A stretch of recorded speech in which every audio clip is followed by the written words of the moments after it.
Marge, wag mong kalimutan yung tinuro ko sa'yo, ha? Basta papakpakin mo lang yung likod niya ba, tapos didighay na si Jazz. Sige, ma.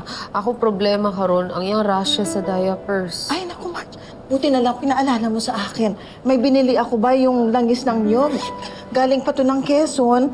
Ay, ito binili ko sa palengke. Ipahid mo yan sa singit niya bagong isuot yung diaper, ba? Para hindi naman magasgas, masaktan yung bata. Kawawa naman. Absolutely not!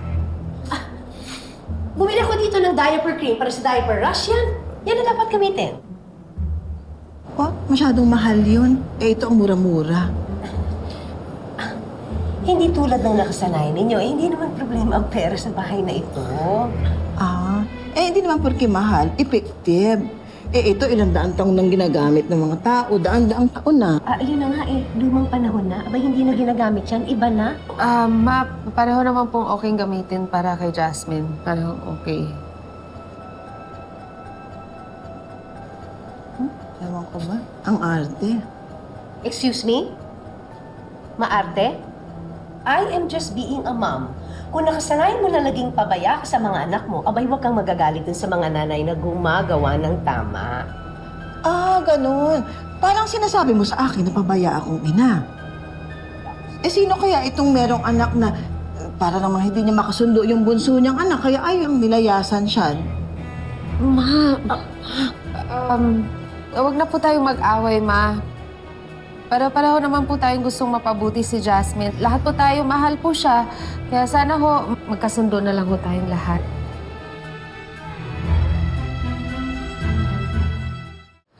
Mabuti naman at nakadalaw ka dito. Matagal ka nang hinihintay ni Mama. Kaso nung dumating ka, wala na siya. Hindi. Sinempo ko lang na wala si Dad. At saka, Marge, kayo naman talaga dalawa ni Baby Jasmine ang pinunta ko dito. Thank you. Kukunin ka namin ninong ni Jasmine sa binyag, ha? Oh? Talaga? That would be a blessing. Hindi ako tatanggi dyan. Wala namang ibang deserving. Siyempre, magkapatid kayo ng tatay ni Jasmine, kaya parang tatay ka na rin. Kumusta ka na? Kumusta na kayo ni Thea?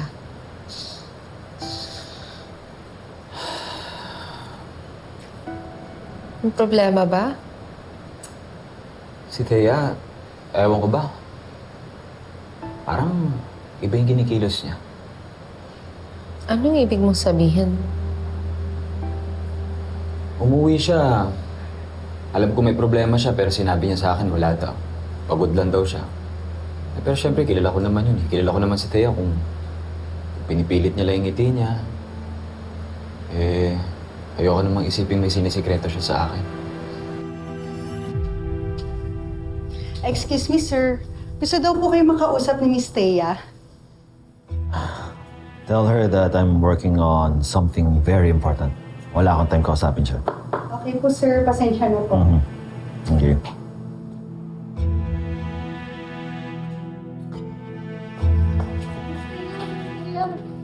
Busy po talaga si Sir. Sir, What the...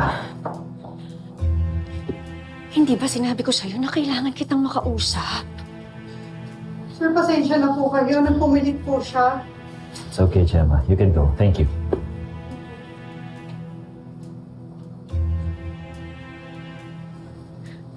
Bakit ba hindi mo sinasagot yung mga messages ko?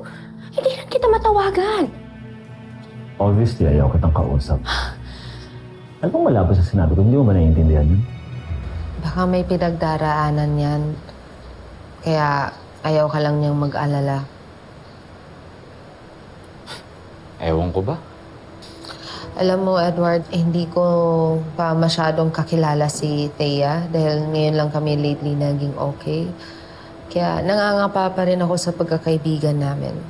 Pero ito lang ang masasabi ko. Kami mga babae, minsan ayaw naming umamin na masakit na. Dahil ayaw namin mag-aalala yung minamahal namin. Minsan naman ayaw namin isipin nila na mahina kami. Hindi ka pwedeng lumayo sa akin, lalo na ngayon. Isang beses lang tayo nag-sex na attach ka na. Paolo, hindi yun yung issue ko. Then what? Buntis ako. At ikaw ang ama.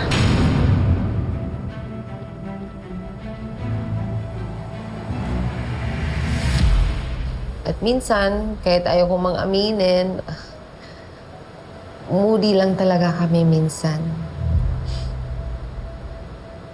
Kaya huwag kang mag-alala. Kung ano mang pinagdaraanan ni Thea ngayon, I'm sure, ikukwento din yan sa'yo. Sana nga. Sana wala siyang problema. Sana wala siyang nililihim sa akin. Tingin mo ba ikaw yung kauna-unahang babae na nag-claim na buntis siya at ako ang ama? 8 weeks na akong buntis. At ikaw lang ang nakasex ko 8 weeks ago. Kami ni Edward, kailan lang naman kami ulit nagsiping? Paolo, sa'yo to. Paano kang mabubuntis? Isang beses lang tayo nag-sex! Oo naman. Sorry ah. So, kailangan pala 3 beses bago mabuntis ang isang babae. Naku, baby. Sorry ah. Umalis ka daw muna dyan. Kasi bumalik ka daw muna dun sa maselang bahagi ng tatay mo. Kasi 1 beses pa lang daw kami Tama na. Mamaya may makarinig sa'yo. Bakit ba hindi ka naniniwala sa akin? Sige, ganito. Kung talaga nagsasabi ka ng totoo, I want proof. Magpapa-paternity test tayo. Sige! Akala mo nagsisinungaling ako? Gusto mo samahan mo pa ako sa doktor eh. Nang magkaalaman na.